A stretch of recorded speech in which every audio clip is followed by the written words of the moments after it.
তাহলে এখানে আমাদের 6 নম্বর পয়েন্টটা হচ্ছে রাশিফল ও মানব জীবনে উপর গ্রহ নক্ষত্রের প্রভাব সম্পর্কিত বিশ্বাস।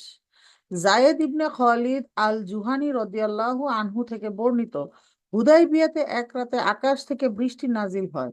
সেদিন রাসূলুল্লাহ সাল্লাল্লাহু আলাইহি ওয়াসাল্লাম ফজরের সালাত শেষে লোকেদের দিকে ফিরে বসেন এবং বলেন, তোমাদের রব কি বলেছেন তোমরা কি জানো?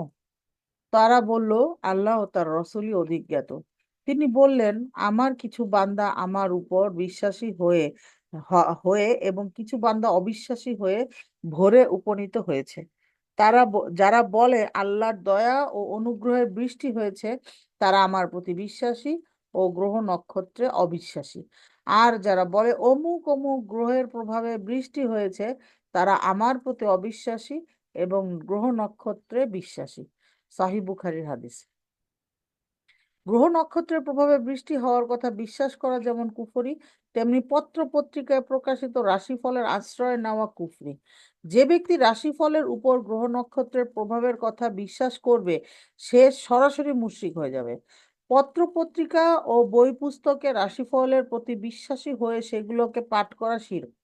তবে বিশ্বাস না করে কেবল মানসিক শান্তি অর্জনের জন্য পড়লে তাতে শিরক হবে না বটে, কিন্তু সে গুনাহগার হবে। কেননা শিরকি কোনো কিছু পাঠ করে সান্ত্বনা লাভ করা বৈধ নয়। তাছাড়া শয়তান কর্তৃক তার মনে উক্ত বিশ্বাস বা জন্মিয়ে দিতে কতক্ষণ? তখন এই পড়াই তার জন্য শিরকের মাধ্যম হয়ে যাবে। খুব ইম্পর্ট্যান্ট, খুব ইম্পর্ট্যান্ট। আমরা এখন অবশ্য এগুলো একটু কমছে। ওই যে ছোটবেলা থেকে দেখে আসছি, প্রথম আলো পত্রিকায় রাশিফল লেখে না, কাউসার না কি জানি একটা লোক, এটা এমনিতেই ফান করেও মানুষজন পড়ে। আমি দেখছি অনেকে আছে বিশ্বাস করে পড়ে, দেখি তো আজকে আমার দিনটা কেমন যাবে, আর কোন রাশি আছি আমি, এটা একটু মিলাই। তো এই জিনিসগুলো মিলাই মজা নেওয়াটাও কি, এটা গুনাহগার হবে। কেউ মজা নিলেও গুনাহগার হবে। আর যদি কেউ বিশ্বাস করে পড়ে, তাহলে তো তার ইমানই চলে যাবে না, এখানে আমরা দেখছি সে সরাসরি মুশরিক হয়ে যাবে। তো এটা আমরা এখন জানলাম, জেনে আমরা ওই অনুযায়ী অ্যাক্ট করব। খালি জানলে হবে না পুরা। আমরা যদি এখানে আসলাম, আমরা ক্লাসে এসে এই যে মনে করেন হাদিসগুলা পড়লাম, পড়ে জানলাম, জেনে গিয়ে আমরা সে একই কাজ করলাম, বা মনে করেন যে এটাকে লাইটলি নিলাম, আসলে আমাদের বইটার নামই তো এটা, যে হারামকে অনেকেই তুচ্ছ মনে করে, এটা কিছু মনে করে না। এই জন্যই এটা এখানে এনলিস্টেড হয়েছে, তাই না? যে এটা শাইখরা দেখছে শুধু বাংলাদেশে না, এই বইটা কিন্তু অ্যারাবিক একটা বই, হ্যাঁ, ইংলিশ একটা বই। সেই ইংলিশ বইটা থেকে এটা হচ্ছে বাংলা করা হয়েছে। শাইখ মোহাম্মদ সালেহ আর মুনাজ্জিদ কিন্তু বাঙালি না, ঠিক আছে? এই বইটা ইংলিশ, আরবি এইসব ল্যাঙ্গুয়েজের। তারপরে এইটাকে হচ্ছে মানে ট্রান্সলেট করা হয়েছে। থিংস দ্যাট আর টেকেন না, হারামস that are taken too lightly, ইংলিশটা হচ্ছে এটা। তো হ্যাঁ, না, আলহামদুলিল্লাহ, আল্লাহ সুবহানাহু ওয়া তাআলা আমাদেরকে জানার সুযোগ দিয়েছেন। এখন আমরা আর এগুলা করব না, এগুলাতে যাব না। এখানে এটাই এটাই হচ্ছে যে জানে, এ যে যে জানে না, তাদের দুজনের মধ্যে এটাই পার্থক্য হবে একদিন ইনশাআল্লাহ। আর মনে করেন যে জেনেও মানবে না, তাহলে তো আর তার এই জানার কোনো লাভ নাই, তাই না? এখন বলছে, স্রষ্টা যেসব বস্তুতে কল্যাণ রাখেননি, তাতে কল্যাণ থাকার আকীদা পোষণ করা। আকীদা কি? আকীদা হচ্ছে বিশ্বাস। আল্লাহ তাআলা এই বিশ্ব ও তার মধ্যস্থিত যাবতীয় বস্তু সৃষ্টি করেছেন, কিন্তু তিনি যে কল্যাণ যে বস্তুর মধ্যে রাখেননি, ওই বস্তু সেই উপকারী করতে পারে বলে বিশ্বাস করে অনেকে। তারপরে বলে কি, যে এরূপ বিশ্বাস শিরকের পর্যায়ভুক্ত। যেমন বহু লোক তাবিজ তুমার, সিরকি ঝাড়ফুঁক, বিভিন্ন প্রকার তাগা, খনিজ পাথর ব্যবহার করে। তাদের বিশ্বাস এতে রোগ বালাই কাছে ভিড়তে পারে না। আর যদি রোগ হয়েই থাকে, তখন এগুলো ব্যবহারের সুস্থতা ফিরে আসে। এগুলো ব্যবহারের পেছনে গণক, জাদুকর প্রমুখ শ্রেণীর পরামর্শ অথবা যুগ পরম্পরায় চলে আসা বিশ্বাস কাজ করে। এছাড়া বদনজর এড়ানোর জন্য বাচ্চা ও বড়দের গলায় এসব ঝুলিয়ে দেয়, শরীরের অন্যত্র বেঁধে রাখে, যেমন গলা, হাত, কোমর। গাড়ি বাড়িতেও তাবিজ ও দোয়া কালাম লিখে কাগজ ঝুলিয়ে রাখার প্রবণতা লক্ষ্য করা যায়, এতে গাড়ি বাড়ি দুর্ঘটনার হাত থেকে বেঁচে যায় বলে তাদের বিশ্বাস। অনেকে আবার রোগের হাত থেকে উদ্ধার পেতে কিংবা রোগ যাতে না হতে পারে সেই জন্য কয়েক প্রকার ধাতু নির্মিত আংটি পরে, যেমন অষ্ট ধাতুর একটি আংটি প্রভৃতি। এর ফলে আল্লাহর উপর তাওয়াক্কুল বা নির্ভরতা হ্রাস পায় এবং হারাম জিনিসের প্রতি, চিকিৎসার প্রতি আগ্রহ বেড়ে যায়। এসব তাবিজের অনেকগুলোতেই স্পষ্ট শিরকি কথা, জিনের নিকট ফরিয়াদ, সূক্ষ্ম নকশা, অবদ্ধ কথা লেখা থাকে। অনেক জ্ঞান পাপী শিরকি মন্ত্রের সাথে কোরআনের আয়াত মিশিয়ে দেয়। কেউ কেউ নাপাক দ্রব্য, ঋতুস্রাবের রক্ত ইত্যাদি দিয়েও তাবিজ লেখে। এই ধরনের তাবিজ, তাগা, আংটি ঝুলানো কিংবা বাধা স্পষ্ট হারাম। রসুল্লাহ সাল্লাল্লাহু আলাইহি ওয়াসাল্লাম বলেছেন, যে ব্যক্তি তাবিজের সাথে নিজেকে সম্পৃক্ত করে নিল সে নিশ্চয়ই শিরক করলো। মুসনাদ আহমেদ, সিলসিলা সহিহ। তাবিজ ব্যবহারকারী যদি বিশ্বাস করে যে এসব জিনিসে আল্লাহর ইচ্ছা ছাড়া উপকার বা অপকার করে, তাহলে সে বড় শিরক করার দোষে দুষ্ট হবে। আর যদি সে বিশ্বাস করে এগুলো উপকার অপকারের একটি উপকরণ মাত্র, অথচ আল্লাহ এগুলোকে রোগ বিনাশ সংক্রান্ত কোনো উপকার বা অপকারের উপকরণ করেননি, সেই ক্ষেত্রে ছোট শিরক গুনার দোষে দুষ্ট হবে। আর তখন এটি কারণ উদ্ভূত শিরকের পর্যায়ভুক্ত হবে। মানে মোট কথা হচ্ছে শিরক তো শিরকই। আমরা ছোট শিরক, বড় শিরক, যে কোনো শিরক থেকে কি করব, নিজেদেরকে দূরে রাখবো। তো এখন অনেকে বলে কোরআনের আয়াত লেখা তাবিজ কি ঝুলানো যাবে?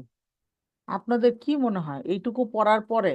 আপনাদের আপনাদের আন্ডারস্ট্যান্ডিংটা আমি একটু বুঝতে চাই, একটু লেখেন তো দেখি। এই যে যেটুকু আমরা পড়লাম, এইটুকু পড়ে আপনারা কি বুঝছেন যে কোরআনের আয়াত সম্বলিত কোনো তাবিজ কি আপনি ঝুলাইতে পারবেন? এখানে কিন্তু স্পষ্ট ডিরেকশন দেওয়া আছে। একদম, হ্যাঁ, হারাম, কখনোই যাবে না। সেটা যেই হোক, যত বড় কামেল, যত বড় পীর ফকির দেখ। তো আপনারা কখনোই এই জিনিসে, মানে না তো নাই, না আর হেয়ার মাঝখানে কিছু নাই, হ্যাঁ। সো আপনারা যদি মনে করেন, এটা হয় কি, আপনার বিশ্বাসটা ফার্ম করেন এই এই ব্যাপারে, বিশ্বাসটা ফার্ম করেন। আপনি কি স্ক্রিন দেখতে পাচ্ছেন না আপনারা? আমি তো স্ক্রিন শেয়ার দিছি। আপনি যেটা দেখতে পাচ্ছেন এটাই সেই বইয়ের ফ্রন্ট পেজ, এটাই সেই বই। আপনি এই বইয়ের এই ছবিটা স্ক্রিনশট নিয়ে আপনি যে কোনো অনলাইন বুক পেজে মেসেজ দিবেন, ওরা এনে দিবে আপনার। আচ্ছা, এখন ঘটনা হচ্ছে যে এইটা জানার পরেও যদি মনে করেন কোনো কারণে এদিক সেদিক দিয়ে আপনি মনে করেন যে মানে হালাল করানোর চেষ্টা করেন, যে অমুক বড় দরবেশ দিছে, অমুক বড় জায়গা থেকে আসছে, যেমন মনে করেন এই যে আম, ইন্ডিয়াতে অনেকে যায় না, ইন্ডিয়াতে ওই যে বড় একটা কি কি জানি, আমি জানি না, অনেক বড় একটা মাজার আছে, ওইখান থেকে মানুষের যে তাগা নিয়ে আসে, হলুদ রঙের আর সাদা, হলুদ রঙের আর লাল রঙের, ওডি বাদে। তারপরে হচ্ছে বাংলাদেশে হচ্ছে ওই যে সিলেটে যায় না, সিলেটে ওই যে আহ কি বলে, ওই শাহজালাল, হ্যাঁ আজমির শরীফ, ইয়াস, আজমির শরীফ থেকে আনে। তারপরে হচ্ছে শাহজালাল রহমতুল্লাহি আলাহির দরগায় যায়, শাহপরান রহমতুল্লাহি আলাহির দরগায় যায়। তারা তো ভালো ছিলেন, তাদের তো কোনো সমস্যা নাই। সমস্যা তো হচ্ছে তাদের অনুসারীদের, তাই না? তারা তো আর বললে যায় না যে আমাদের কবর বানায় ইয়াতে পাহাড়ের চূড়ায় আমার দাফন করে আমার ইয়ে করো। আম, পাওয়া যাবে না কেন, যাবে, আপনি একটু খুঁজে দেখেন, ইনশাল্লাহ। তো এইরকম তারা তো আর বলে যান নাই, তাই না? এখন এটা আমাদের প্রবলেম, আমরা করছি তো এইসব জায়গায় দেখবেন এরাও তাবিজ বিক্রি করে, এটা বিক্রি করে, সেটা বিক্রি করে। তো আলটিমেটলি আমরা সর্বোচ্চ লেভেলের ভালোটা কেই জানলাম, যে সর্বোচ্চ লেভেলের ভালো কোনটা। সর্বোচ্চ লেভেলের ভালো হচ্ছে কোরআনের আয়া, কোনো খারাপ কিছু না, কোনো খারাপ কোনো কিছু না, নিরেট কোরআনের আয়া। তো কোরআনের আয়া আমরা পড়বো, যেমন মনে করেন আপনার প্রোটেকশনের জন্য আপনি তিন কুল পড়বেন। তিন কুল লেখা গলায় ঝুলাইলে কোনো ফায়দা নাই, কোথাও নাই, কোথাও নাই, কোনোদিনই নাই।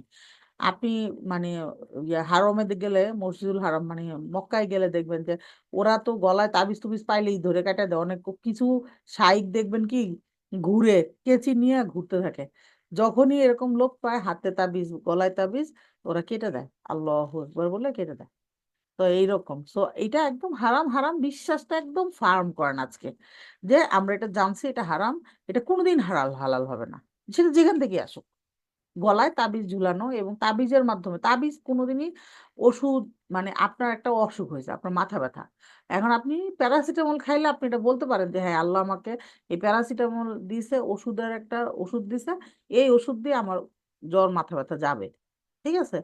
কিন্তু এখন একটা তাবিজ লাগাইলেন, সেই তাবিজে আপনার মাথা ব্যথা যাবে, এই বিশ্বাস করলে আপনি শিরক করলেন, এই বিশ্বাস করা যাবে না। কিন্তু দেখেন ওষুধ বিশুধ যেগুলো আছে আমাদের, যেগুলো আবিষ্কার হচ্ছে বা যেই ট্রিটমেন্ট যেগুলো আছে, সেগুলো কিন্তু কি, সেগুলো আল্লাহ সুবহানাহু ওয়া তাআলা আমাদের মানুষের মধ্যে দিছে, বুদ্ধি দিছে, তারা আবিষ্কার করতে পারছে, এটা আল্লাহরই রহমত। কিন্তু তাবিজের ব্যাপারে কিন্তু এরকম কোনো ডিরেকশন আসে না, যেগুলো গ্রহণ করতে হবে, চিকিৎসা গ্রহণ করতে হবে, তাবিজের চিকিৎসা। তো তাবিজের চিকিৎসা গ্রহণ করা যাবে না। তারপরে বলছে লোক দেখানো ইবাদত, আল্লাহ সুবহানাহু ওয়া তাআলার নিকট আমল কবুল হওয়ার জন্য রিয়া বা লৌকিকতা মুক্ত এবং কুরআন সুন্নাহ নির্দেশিত নিয়মে হওয়া অপরিহার্য। এটা একদম আমরা প্রথম থেকেই বলতেছিলাম যে, বলছে যে যে কোনো আমল, যে কোনো আমল আপনার দুইটা, ওই আমলের মধ্যে যদি দুইটা জিনিস না থাকে, তাহলে সেটা কবুল হবে না। এক নাম্বার হচ্ছে ইখলাস, মানে একমাত্র আল্লাহ সুবহানাহুর জন্য খালিস করে ইবাদত করা, শুধুমাত্র আল্লাহকে খুশি করার জন্য, ইখলাস। আর হচ্ছে ইত্তিবা, ইত্তিবা মানে হচ্ছে কি, অনুসরণ করা, ইত্তিবা ইর রাসূল, মানে নবী সাল্লাল্লাহু আলাইহি সাল্লামের দেখিয়ে যাওয়া পথে ইবাদত করতে হবে, নিজেরা ইবাদত করলে হবে না। লাইক আপনি যদি কোনোখান থেকে শুনেন যে 50,000 বার লা ইলাহা ইল্লাল্লাহ পড়লে গুনাহ মাফ হয়, সেটা আপনি কোনোদিনই করবেন না, কারণ এটা সহিহ সুন্নাহ দ্বারা প্রুফ না। তো সহিহ সুন্নাহ দ্বারা, তাহলে এটা কি ইত্তিবায়ে রাসূল হইলো? হইলো না। তো আমরা কি বলছি, খুব সহজ দুইটা কজ বলছি। একটা হচ্ছে আল্লাহ সুবহানাহু ওয়া তাআলার জন্যই হইতে হবে ইবাদত, সে শুধুমাত্র আল্লাহকে খুশি করার জন্য। এবং দুই নাম্বারটা হচ্ছে কি, নবী সাল্লাল্লাহু আলাইহি ওয়াসাল্লামের দেখিয়ে যাওয়া পথে একটাও যদি না থাকে আপনার ইবাদতে, সেই ইবাদত কবুল হবে না। তাইলে এখানে বলছে যে ব্যক্তি লোক দেখানোর জন্য ইবাদত করবে, সে ছোট শিরক করার দায়ে সাব্যস্ত হবে, আর তার আমল বরবাদ হয়ে যাবে, যেমন লোক দেখানোর জন্য সলাৎ। তো এখন বলছে যে আল্লাহ তাআলা এই সম্পর্কে বলেন, নিশ্চয়ই মুনাফিকরা আল্লাহর সাথে প্রতারণা করে, আর তারা তাদের সেটার জবাবে কৌশল অবলম্বন করে, সেটার জবাবে তারা কৌশল অবলম্বন করে। আর যখন তারা সলাতে দাঁড়ায় তখন আলস্য ভরে দাঁড়ায়, আর লোকেদের দেখায় তারা সলা আদায় করছে, কিন্তু আল্লাহকে তারা কমই স্মরণ করে। সূরা নিসার, এটা হচ্ছে 142 নম্বর আয়াত। কাজের দ্বারা চতুর্দিকে, স্বীয় কাজের দ্বারা চতুর্দিকে ছড়িয়ে পড়ুক এবং লোকেরা শুনে বাহাবা দিক, এই নিয়তে যে কাজ করবে সে শিরকে নিপতিত হবে। আল্লাহ আমাদের সবাইকে হেফাজত করুন, আমিন আমিন। দেখেন এইটাতে আমাদের সবার পড়ে যাওয়ার সম্ভাবনা 99.99999%। যতটুকু বললাম না যে 0.0000001%, এটা আল্লাহর দয়া। আল্লাহ সুবহানাহু ওয়া তাআলা যদি দয়া করে আমাদেরকে হেফাজত করেন, একমাত্র তাইলেই আমরা বাঁচতে পারবো। এই জন্য আমরা সব সময় দোয়া করব যে আল্লাহ, আপনি আমাদেরকে রিয়া থেকে বাঁচান, আপনি আমাদেরকে এই লোক দেখানো আমল থেকে বাঁচান। এরূপ বাসনাকারী সম্পর্কে কঠোর হুঁশিয়ারি উচ্চারণ করা হয়েছে। ইবনে আব্বাস রাদিয়াল্লাহু আনহুমা থেকে বর্ণিত, রাসূলুল্লাহ সাল্লাল্লাহু আলাইহি ওয়াসাল্লাম বলেছেন, যে ব্যক্তি মানুষকে শোনানোর জন্য কাজ করে, আল্লাহ তার বদলে তাকে কিয়ামতের দিন শুনিয়ে দিবেন। আর যেই লোক দেখানোর জন্য কাজ করে, তার বদলে আল্লাহ কিয়ামতের দিন তাকে দেখিয়ে দিবেন। সহিহ বুখারীর হাদিস, সহিহ মুসলিম, মিশকাতের হাদিস। অর্থাৎ তিনি এসব লোককে কিয়ামতের দিন মানুষের সামনে অপমান করবেন এবং কঠোর শাস্তি দিবেন। যে ব্যক্তি আল্লাহ যে ব্যক্তি আল্লাহ ও মানুষ উভয়ের সন্তুষ্টির জন্য ইবাদত করবে, তার আমলও বরবাদ হয়ে যাবে। হাদিসে কুদসিতে এসেছে, মহান আল্লাহ সুবহানাহু ওয়া তাআলা বলেন যে, আমি অংশীবাদিতা, শিরক থেকে সকল অংশীদারের তুলনায় বেশি মুখাপেক্ষীহীন। যে কেউ কোনো আমল করে এবং তাতে অন্যকে আমার সাথে শরিক করে, আমি তাকে ও তার আমল উভয়কেই বর্জন করি।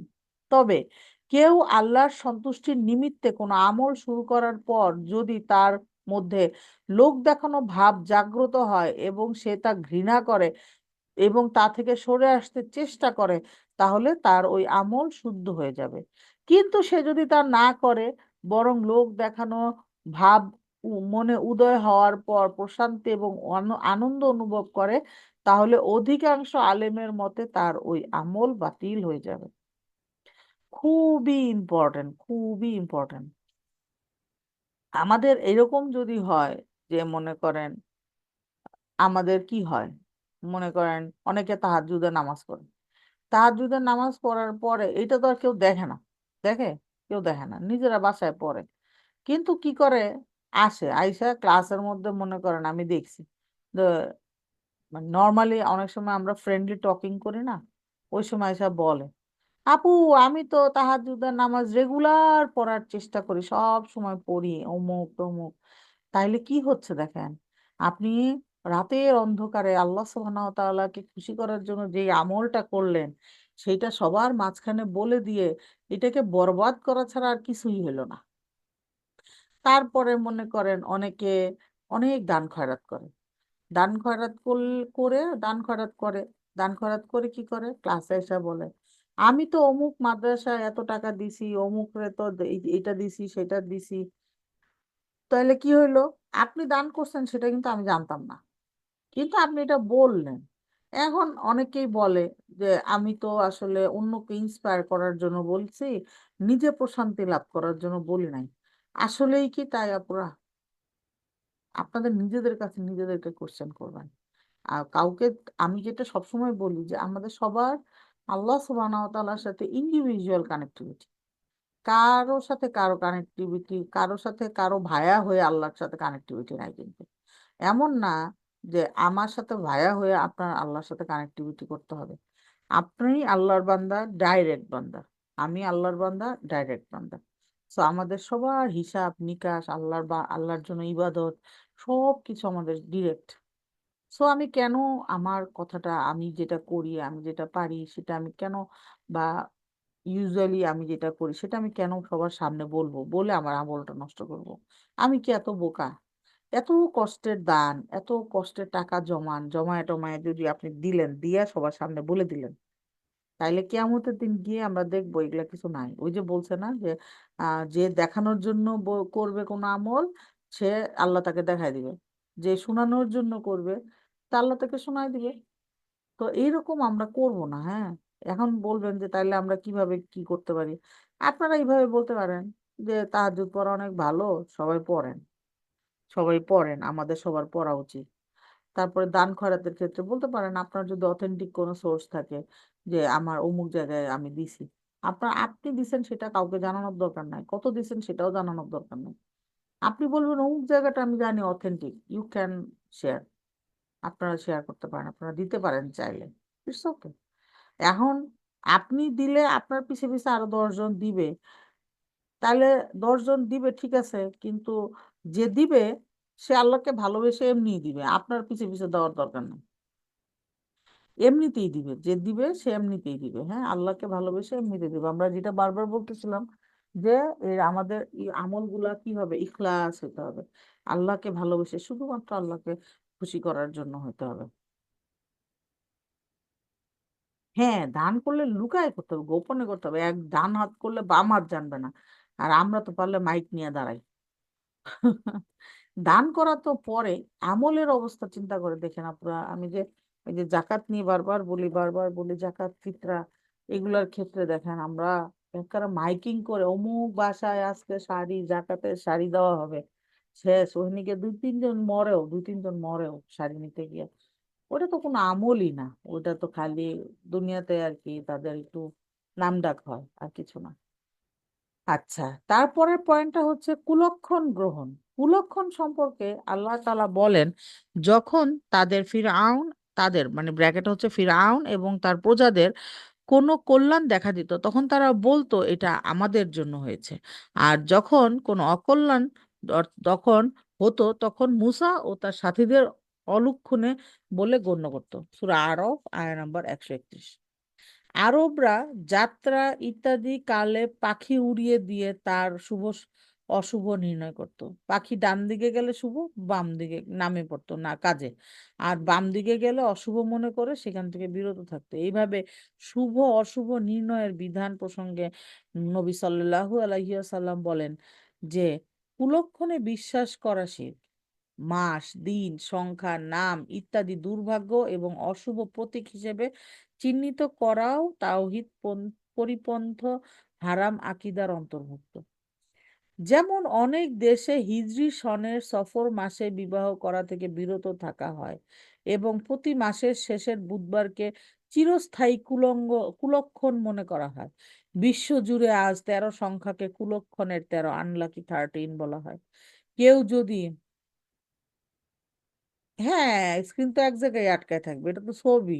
আমি বইটার ছবি দিছি, বইটা তো আমার কাছে পিডিএফ নাই আপু, আমি তো হার্ড কপি পড়তেছি। এই জন্য আপনাদেরকেও রিকোয়েস্ট করছি যে আপনারাও কাইন্ডলি সবাই এই বইটা কিনে নেবেন। কেউ যদি 13 ক্রমিকে একবার পড়ে যায় তাহলে তার দুশ্চিন্তার আর সীমা থাকে না। অনেকে কানা, খোরা, পাগল ইত্যকার প্রতিবন্ধী কাজের শুরুতে দেখলে মাথায় হাত দিয়ে বসে থাকে। অনেক দোকান খুলতে গিয়ে যদি কোনো কানা খোরাকে দেখতে পায় তাহলে তার আর দোকান খোলা হয় না, অশুভ মনে করে ফিরে আসে। অথচ এই জাতীয় আকীদা পোষণ করা হারাম এবং শিরক। এই জন্য যারা কুলক্ষণে বিশ্বাসী, রাসূলুল্লাহ সাল্লাল্লাহু আলাইহি ওয়াসাল্লাম তাদেরকে তার উম্মতের অন্তর্ভুক্ত গণ্য করেননি। ইমরান ইবনে হুসাইন রাদিয়াল্লাহু আনহু থেকে বর্ণিত, রাসূলুল্লাহ সাল্লাল্লাহু আলাইহি ওয়াসাল্লাম বলেছেন, যেই ব্যক্তি নিজে কুলক্ষণে বিশ্বাস করে ও যার কারণে অন্যের মাঝে কুলক্ষণের প্রতি বিশ্বাসের প্রবণতা সৃষ্টি হয়, এবং যে ব্যক্তি ভাগ্য গণনা করে এবং যার ভাগ্য গণন এবং যার জন্য ভাগ্য গণনা করা হয়, বর্ণনাকারী মনে করেন রাসূলুল্লাহ সাল্লাল্লাহু আলাইহি সাল্লাম এই সম্পর্কে বলেছিলেন যে এবং যে জাদু করে এবং যার কারণে জাদু করা হয় সেই ব্যক্তি আমাদের দলভুক্ত নয়। তারপরে বলছে কি যে কেউ কোনো বিষয়ে কুলক্ষণে নিপতিত হলে এই জন্য তাকে কাফফারা দিতে হবে। কাফফারা এখানে কোনো অর্থ বা ইবাদত নয়, বরং পাপ বিমোচক একটা দোয়া। তারপরে সেটা বলছে কি যে ওই যে আমরা হিজতুল মুসলিমে কিন্তু এই দোয়াটা এনলিস্টেড আছে, আপনারা দেখেন। যে বলছে যে সাহাবীগণ বললেন ইয়া রাসূলুল্লাহ কাফফারা কি হবে? তখন রাসূল সাল্লাল্লাহু আলাইহি সাল্লাম বলেছেন যে আল্লাহুম্মা লা খায়রা ইল্লা খায়রুক ওয়া লা তায়রা তায়রা ইল্লা তায়রুক ওয়া লা ইলাহা গায়রুক। মুখস্থ করে ফেলবেন এটা। যখনই এরকম হয় না, আমরা ছোটবেলা থেকে শিখছি না যে 2 শালিক উঠলে খুব ভালো, 1 শালিক দেখলে খুব খারাপ, তারপরে হচ্ছে কালো বিড়াল দেখলে খারাপ, হাঁটতে গিয়ে হোঁচট খাইলে শুরু করার সময় খারাপ। এগুলো যখনই মাথার মধ্যে চারা দিবে না তখনই এই দোয়াটা পড়বেন, আল্লাহুম্মা লা খয়রা ইল্লা খয়রুক, যে হে আল্লাহ, লা মানে নাই, খয়র মানে ভালো, ইল্লা ব্যতীত, খয়রুক আপনার ভালো, আপনার কল্যাণ ছাড়া আর কোনো কল্যাণ নাই, ওয়ালা এবং নাই, তৈর, তৈর মানে কি কুলক্ষণ, তৈর ইল্লা মানে ব্যতীত, তৈরুক মানে আপনার কুলক্ষণ, আপনার দ্বারা, আপনার কুলক্ষণ ছাড়া কোনো কুলক্ষণ নাই, আপনার সৃষ্ট কুলক্ষণ ছাড়া কোনো কুলক্ষণ নাই, ওয়ালা ইলাহা গয়রুক মানে কি ওয়ালা এবং নাই, ইলাহা ইলাহ নাই কোনো, গয়রুক আপনি ছাড়া, তাহলে আপনি ছাড়া আর কোনো ইলাহ নাই। তাহলে দেখেন খুবই সহজ এটা মুখস্থ করা।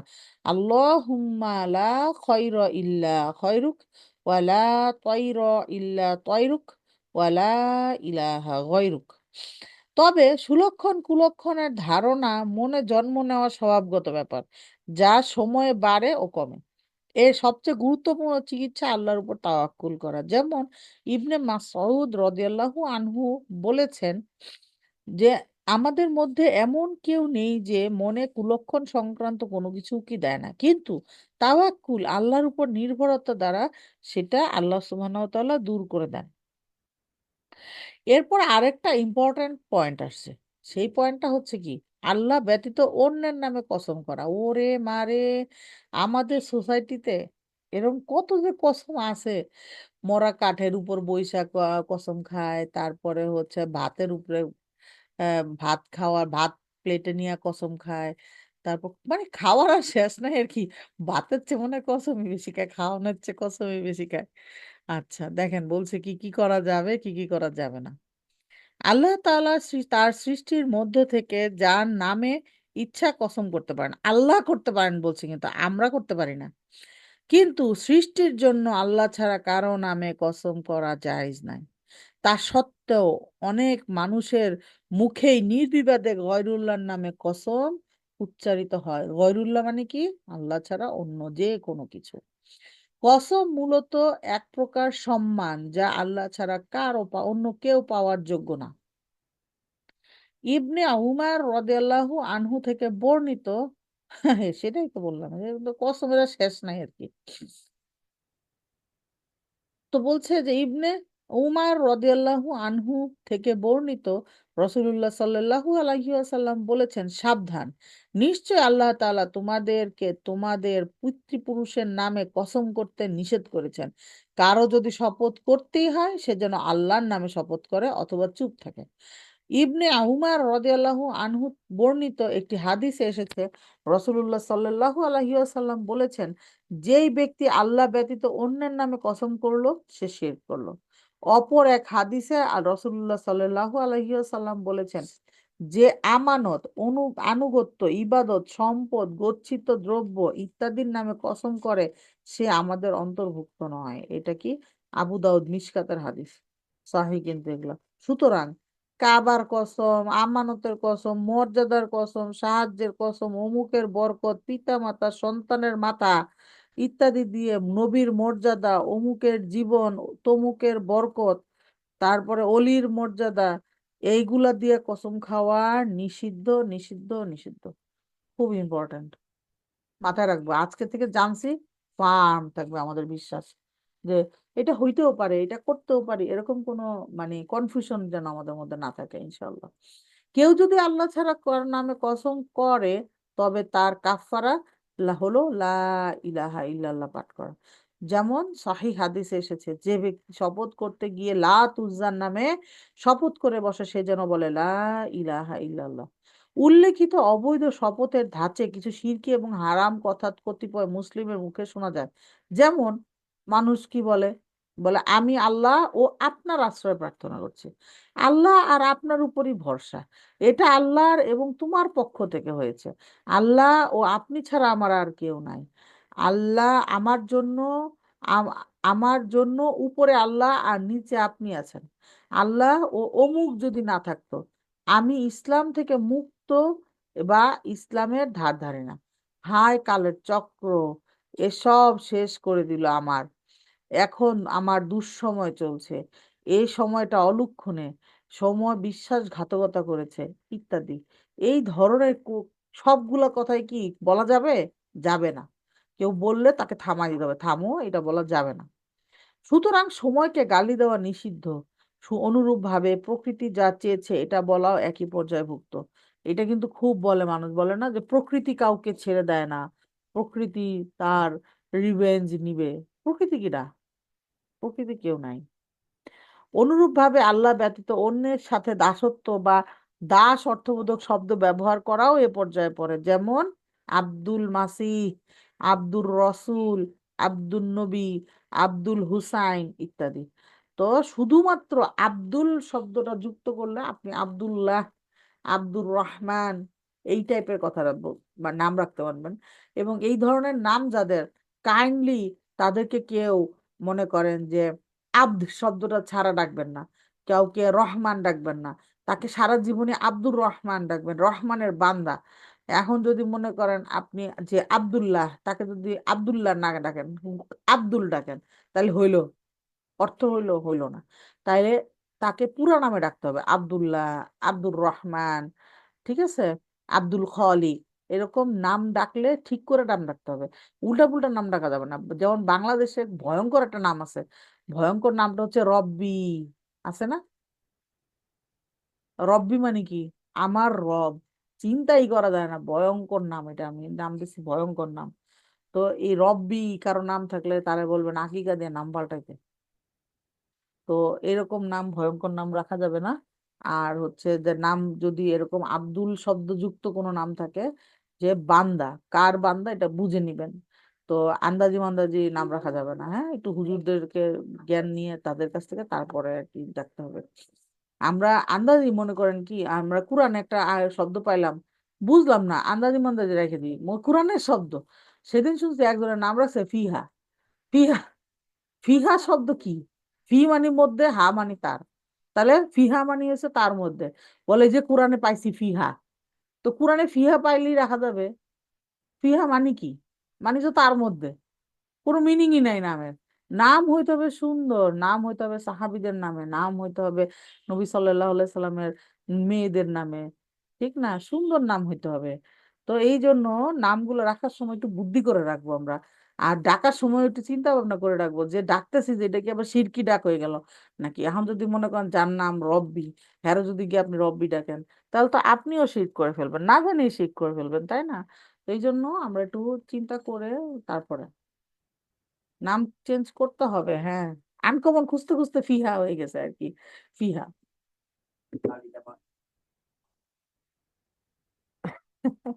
তারপরে বলছে যে অনুরূপ ভাবে, আচ্ছা হ্যাঁ, এটা তো বললাম।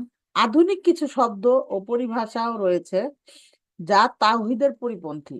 যেমন ইসলামী সমাজতন্ত্র, ইসলামী গণতন্ত্র, জনগণের ইচ্ছাই আল্লাহর ইচ্ছা, দিন আল্লাহর, আর দেশ মানুষের, দেশ সকল মানুষের, আরব জাতীয়তাবাদের নামে, আরব্য জাতীয়তাবাদের নামে শপথ, বিপ্লবের নামে শপথ করে বলছে।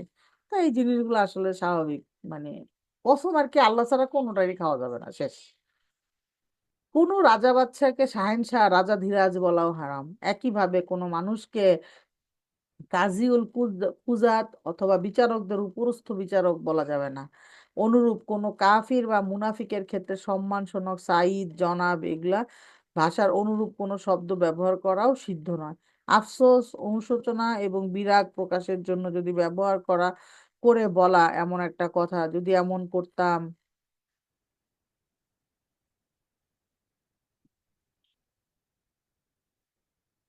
রাবি তো আর রব্বি না আপু। রব্বি তো অন্য শব্দ না। র ফাথা, বা সাদ্দা, বা কাসর, ইয়া সুকুন, রব্বি, আমার রব, তাই না? তো এই জন্য আর কি বলছে। আর রাবি তো অন্য, অন্য শব্দ। এখন এটার অর্থ তো আর আমি বুঝতেছি না। এটার অর্থ বুঝে যাই না আর কি, করতে হবে, জানতে হবে। তারপরে বলছে যে মানুষ অনেক সময় বলে না, যদি এটা করতাম তাইলে ওইটা হইতো না। কারণ এমন কথা বললে শয়তানের খপ্পরে পড়ে যেতে হয়। অনুরূপ, হে আল্লাহ, তুমি চাইলে আমাকে ক্ষমা করো, এই জাতীয় কথা বলাও বৈধ না। বিস্তারিত বলছে যে আহ, মুজা মানাহিল লাফজিয়া, ও আচ্ছা, মানে কথা বলারও কিন্তু আসলে কি ইয়া আছে। কি বলে এটাকে, যে কথা বলারও আদব আছে। তো এগুলো হচ্ছে কথা বলার আদবের বই আছে আলাদা। তো আমরা ইনশাল্লাহ কোনোদিন যদি এই বই পাই আমি পড়বো ইনশাল্লাহ। খাতির জমানোর জন্য মুনাফিক এবং ফাসিকদের সঙ্গে উঠা বসা করা। Next point. তো এখানে বলছে যে ইমান, অনেক দুর্বল ইমানের অনেকেই, অনেক মানুষই পাপাচারী ও দুষ্কৃতকারীদের সঙ্গে স্বেচ্ছায় ওঠা বসা করে। এমনকি আল্লাহর দিন ও তার অনুসারীদের প্রতি যারা অহরহ ব্যঙ্গ বিদ্রুপ করে, তাদের সঙ্গেও দহরম মহরম সম্পর্ক রেখে চলে, তাদের মোসাহেবি করে। অথচ যে কাজ এই কাজ যে হারাম, তাতে কোনো সন্দেহ নেই। আল্লাহ তাআলা বলেন, আপনি, যখন আপনি তাদেরকে আমার কোনো আয়াত বা বিধান সম্পর্কে উপহাসমূলক আলোচনায় মগ্ন দেখতে পান, তখন আপনি তাদের থেকে সরে থাকুন, যে পর্যন্ত না তারা অন্য প্রসঙ্গে লিপ্ত হয়। আর যদি শয়তান আপনাকে ভুলিয়ে দেয়, তাহলে স্মরণে আসার পর জালিম সম্প্রদায়ের সঙ্গে আপনি আর বসবেন না। সূরা আনআম, আয়া নাম্বার 68। সুতরাং ফাসিক মুনাফিকদের সঙ্গে আত্মীয়তার সম্পর্ক যতই গভীর হোক না কেন, তা কিংবা তাদের সঙ্গে সামাজিকতার যতই মজা লাগুক, তাদের কণ্ঠ যতই মধুর হোক, তাদের সঙ্গে উঠা বসা করা বৈধ নয়। এটা খুব ইম্পর্ট্যান্ট একটা জিনিস। একদিনে কিছু হয় না। এখন একটা, মনে করেন যে একজন হিন্দু ফ্রেন্ড রাখা সাথে, বা মানে খ্রিস্টান অথবা বৌদ্ধ, যেটাই হোক, ওদেরকে যদি আপনি একদম খুব ক্লোজ ফ্রেন্ড মনে করেন, একটা আত্মার ফ্রেন্ড, এরকম যদি হয়, তাহলে একটা সময় ওদের যে কার্যকলাপ, সেগুলোর না আপনারা হারাম মনে হবে না। ওই যে এই সকল হারামকে তখন তুচ্ছ মনে হবে, মনে হবে আচ্ছা থাক, ওটাও করা আমার কি। কিন্তু এটা তো বলা যাবে না, হারাম তো হারামই, সবসময় হারাম, তাই না? যেই ব্যক্তি মনে করেন বলছে যে তাদেরকে ইসলামের দাওয়াত প্রদান করে, তাদের বাতিল আকিদার প্রতিবাদ করে, কিংবা তাদেরকে অন্যায় থেকে নিষেধ করার জন্য তাদের নিকট আগমন করে, সে উক্ত নির্দেশের আওতাভুক্ত হবে না। স্বেচ্ছায় খুশি মনে কোনো কিছু না বলে নীরবে তাদের সাথে তাল মিলিয়ে রাখতেই সব সমস্যা। অন্যত্র আল্লাহ সুবহানাহু ওয়া তাআলা বলেন, যদি তোমরা তাদের প্রতি সন্তুষ্ট থাকো তবে জেনে রাখো আল্লাহ ফাসিক বা দুষ্কৃতিকারী সম্প্রদায়ের প্রতি সন্তুষ্ট নন। সূরা আত-তাওবা, আয়া নাম্বার 96। তারপরে বলছে কি, আচ্ছা আমরা আর কতটুকু বলবো, আর একটা বলবো। আচ্ছা, সলা নিয়ে বলছে, এরপরে সলা নিয়ে বলছে হচ্ছে একটা, না, সলা নিয়ে দুইটা পয়েন্ট, তো দুইটা পয়েন্ট একটু বড়। এটা আমরা নেক্সট দিন পড়বো ইনশাল্লাহ। আমাদের তো আর তাড়াহুড়া নাই, তাই না, যে এটা একেবারে শেষ করে ফেলতে হবে, সেরকম না। আজকে আমরা অল্প অল্পই পড়বো, অল্প বললে আগ্রহ থাকবে এবং বিরক্ত লাগবে না। ঠিক আছে, আমরা তাহলে এইটুকুই রাখবো আজকে। সলা, এর পরের পয়েন্টটা হচ্ছে সলাতে ধীর স্থিরতা পরিহার করা, মানে এটা করা যাবে না, সবসময় আস্তে ধীরে ঠান্ডা মাথায় নামাজ পড়তে হবে। হ্যাঁ, সুবহানাকা আল্লাহুম্মা বিহামদিকা নাশহাদু আল্লা ইলাহা ইল্লা আনতা নাস্তাগফিরুকা ওয়া নাতুবু ইলাইক। আসসালামু আলাইকুম।